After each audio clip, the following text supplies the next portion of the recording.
ogãs e corimbeiros. Será que tem diferença de uma coisa para outra? Assista esse vídeo e descubra. Eu sou o Pai Adriano de Ogum e esse é o canal Aldeia do Cacique.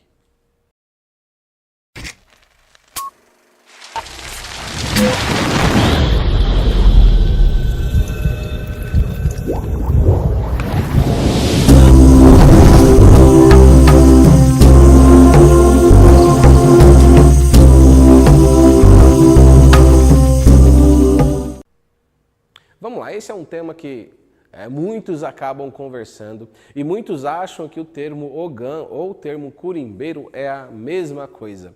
Eu venho alertá-los que não é a mesma coisa.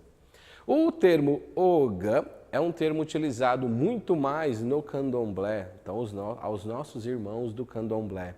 Porque até o termo ogã existem outros derivados, então ele pode ser, por exemplo, um ogã de canto, ele pode ser um ogã de corte. Na Umbanda, nós utilizamos o termo corimbeiro. O que é um corimbeiro? O corimbeiro na Umbanda, normalmente é aquele irmão, é aquele médium que ele tanto pode tocar o atabaque quanto fazer uma incorporação de uma entidade. O ogã, ele não vai fazer incorporação de entidade nenhuma.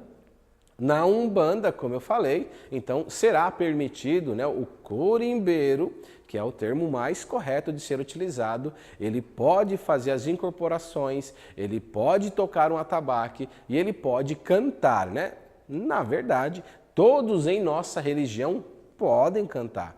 Todas em nossa religião, ele pode aprender aos toques, eles podem. Eu não vejo problema algum, desde que nós temos a nomenclatura adequada. Quando for, por exemplo, um médium rodante, que é aquele médium que só faz incorporação, e eu tenho o curimbeiro, que ele vai, ele pode, ele tem todo o preparo de tocar o atabaque. E eu preciso lembrar uma coisa: tem uma diferença entre você querer aprender a tocar atabaque e você ter a permissão direta da entidade da casa, a entidade responsável pela casa, de você fazer parte do coro.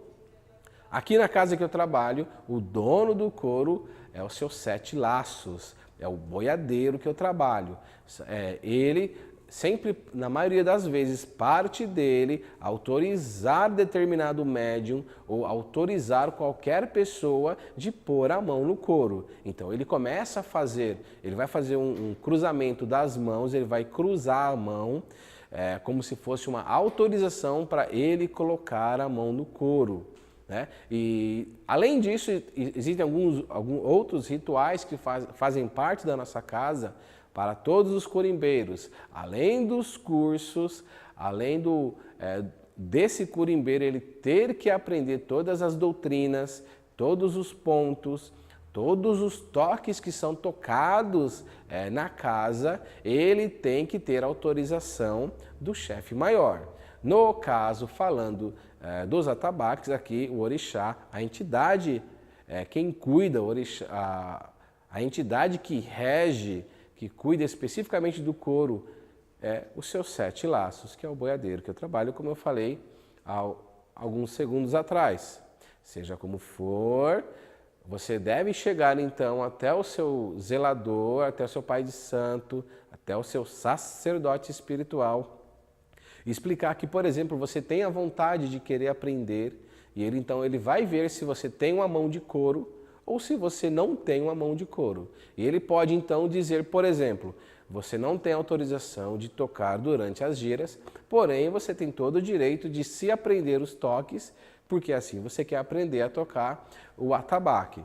E eu sempre falo, nós temos que separar as diferenças básicas das religiões. Então, o ogã, o termo correto, ogã pertence, é usado no candomblé, e lá no candomblé, então, haverão suas vertentes. Como eu disse, o ogã de corte, vai ter o ogã de canto e assim por diante.